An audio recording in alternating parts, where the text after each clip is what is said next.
Seorang pemuda berinisial M 37 tahun di Pemali, Bangka, Kepulauan Bangka Belitung dinyatakan reaktif setelah mengikuti kegiatan keagamaan di Goa, Sulawesi Selatan.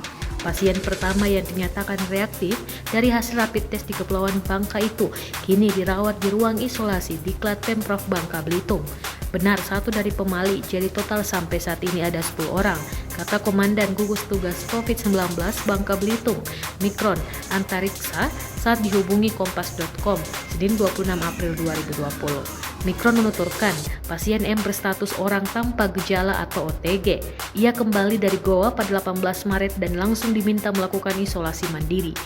Pada 18 April, isolasi mandiri dinyatakan berakhir dan M tidak memperlihatkan gejala seperti orang sakit sehingga dikategorikan OTG. Namun kemudian dilakukan uji rapid test atas permintaan Dokter Paru Indonesia terhadap seluruh klaster yang pernah menghadiri kegiatan publik di Goa. Hasilnya, M terindikasi positif corona alias reaktif. Selanjutnya ia akan diuji swab guna memastikan kondisinya, sedangkan ke-9 orang lainnya termasuk anggota keluarga yang pernah berinteraksi dengan M dinyatakan dalam pemantauan karena pemeriksaan awal berindikasi negatif.